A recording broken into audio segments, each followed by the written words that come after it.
ఉదాహరణకు ఈ ప్రశ్న చూడండి మిత్రులారా, జామెట్రీలో భాగంగా వచ్చినటువంటి ప్రశ్న. ఎప్పుడు ఎలా ఏ రకంగా ఎటు నుంచి ప్రశ్న వస్తుందో తెలియదు. ఒకసారి ఈ ప్రశ్నను మనం గమనించుకున్నట్లయితే, సో మిత్రులారా, ఈ క్రింది వానిలో వృత్తలేఖిని సహాయంతో నిర్మించలేని కోణం. అంటే మనందరికీ కూడా తెలిసినటువంటి విషయం ఏమిటి సార్ అంటే, కోణమాని ద్వారా కోణాలను గీస్తాం. దీంతో పాటు వృత్తలేఖిని చేత కూడా మనం కోణాలను నిర్మించవచ్చు. ఏది? కోణమాని అవసరం లేకుండా. ఓకేనా? మరి ఇక్కడ ఈ వృత్తలేఖిని సహాయంతో ఏ కోణాన్ని నిర్మించలేము అంటే అభ్యర్థులు గుర్తుపెట్టుకోవాలి. చిన్న ట్రిక్ ఉంటుందమ్మా. ఏంటి సార్ అంటే, వృత్తలేఖినికి సంబంధించి మనం వృత్తలేఖిని ద్వారా గీయలేనిది అంటే, ఏదైతే వృత్తలేఖిని చేత మనము కోణము నిర్మించగల యొక్క కోణం యొక్క విలువ 7.1/2 డిగ్రీల చేత భాగించబడుతుంది, గుర్తుపెట్టుకోండి. అంటే 7.5 చేత అది భాగించబడుతుంది, గుర్తుపెట్టుకోండి. మరి ఇక్కడ 7.5 అంటే దీనికి డబల్ చేస్తే 15, అంటే 15తో కూడా భాగించబడుతుంది, గుర్తుపెట్టుకోండి. 15 చేత భాగించబడుతుంది. ఇందులో ఇచ్చినటువంటి వాటిలో ఏవి 15 చేత భాగించబడుతున్నాయి, ఏవేవి 15 చేత భాగించబడుతున్నాయి అంటే 45 భాగించబడుతుంది, 90 భాగించబడుతుంది. ఆ తర్వాత మరి ఇచ్చినటువంటి ఈ రెండిట్లో 67 అనేది ఏంటి సార్ అంటే, ఇక్కడ 67ని బాగా గమనించండి. 60 + 7.5గా రాసుకోవచ్చు. 60 + 7.5గా రాసుకోవచ్చు. అంటే ఇక్కడ 60 అనేది 15తో భాగించబడుతుంది, 7.5 మిగిలింది. ఇది కూడా కాదు. ఆప్షన్ 3 55ని మనము వృత్తలేఖిని చేత నిర్మించలేని కోణం అవుతుంది. కాబట్టి ఆప్షన్ 3 అని చెప్తాం. సరే, ఇక్కడ ఒక విషయాన్ని గమనించాలి మిత్రులారా. ఇంకో విషయం ఏంటంటే, ఎలా మనం 7.5 నుంచే తీసుకోవాలి అంటే, ఒకసారి చూడండి. వృత్తలేఖిని సహాయంతో మొట్టమొదటిసారిగా మనం నిర్మించగలిగినటువంటి ఇదేంటంటే 60 డిగ్రీల కోణం. ఇలా 60 డిగ్రీల కోణం నిర్మిస్తాం. 60 డిగ్రీలను మళ్ళీ ఇలా కోణ సమద్వీకరణ చేస్తే మనకు అది 30 డిగ్రీలకు వస్తుంది. 30 డిగ్రీలు కోణ సమద్వీకరణ చేస్తే 15 డిగ్రీలు, 15 డిగ్రీలను కోణ సమద్వీకరణ చేస్తే 7.5 వస్తుంది. అందుచేత చెప్తున్నాను, 7.5 చేత భాగించేటటువంటి ఏ కోణమైనా అది వృత్తలేఖిని సహాయంతో మనం గీయగలం, మిగతా వాటిని గీయలేము. 7.5 చేత భాగించబడలేని సంఖ్యని మనం గీయలేము. ఓకే, విషయాన్ని గమనించాలి. ఆ తర్వాత నెక్స్ట్ క్వశ్చన్, 10 మామిడి పండ్ల కొన్న వెల 8 మామిడి పండ్లకు అమ్మిన వెలకు సమానమైన లాభశాతం ఎంత? ఇది బుక్లో ఉన్నటువంటి ప్రశ్ననే, కానీ లాభ నష్టాల్లో ఈ ప్రశ్న ప్రయత్నించండిలో అనేటటువంటి భాగంలో చివరికి బాక్స్లో చాలా ఆ టెక్స్ట్ బుక్లో చివరికి ఉంటుంది. ఓకేనా?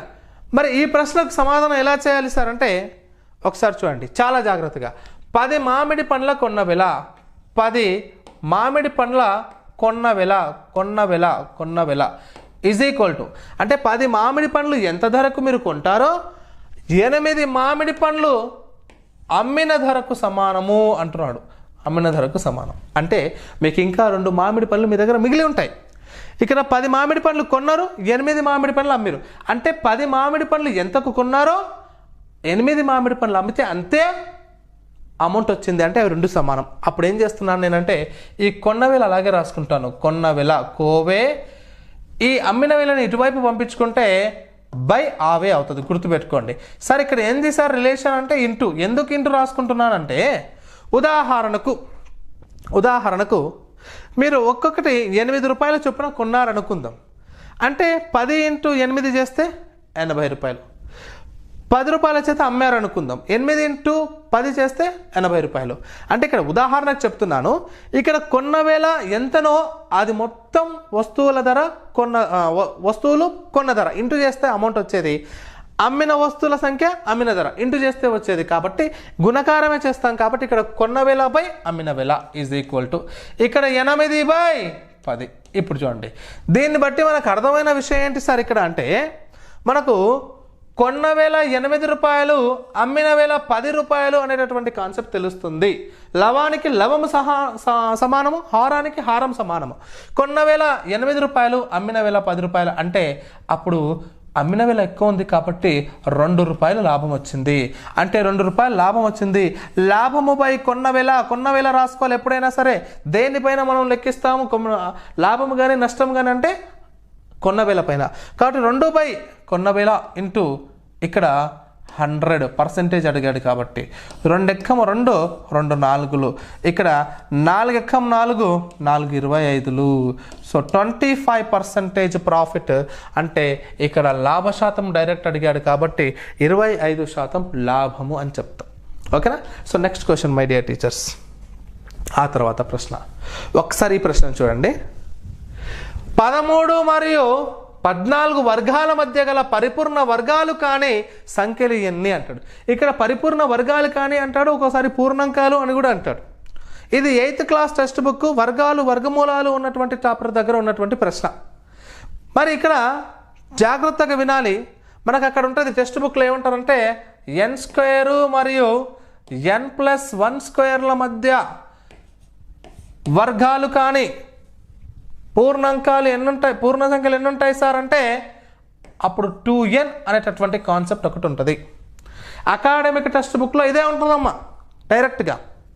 మరి ఇక్కడ కూడా ఏంటంటే n² మరి n+1² అంటే n = 13, n+1 అంటే 14. మరి n²కి n+1² మధ్య సంపూర్ణ వర్గాలు కాని సంఖ్యలు ఎన్ని సార్ అంటే 2n. అంటే 2n అంటే n అంటే 13 కాబట్టి 2 × 13 = 26 అని డైరెక్ట్ చెప్పవచ్చు. Right, it is answer. అయితే ఇంకొక ప్రశ్న ఇలాగే అడగొచ్చు కదా. అకాడమిక్ బుక్లోనే ఉంది. ఉదాహరణకు 11² మరియు 13² మధ్య అంటాడు. ఇక్కడ వరుస సంఖ్యలో 13, 14 ఇచ్చాడు. ఓకే, బాగానే ఉంది. కానీ 11, 13 ఇస్తే ఏంటి పరిస్థితి? ఎగ్జామ్ హాల్లో 11, 13 ఇచ్చాడు అనుకోండి, అప్పుడు మీరేం టెన్షన్ పడాల్సిన అవసరం లేదు.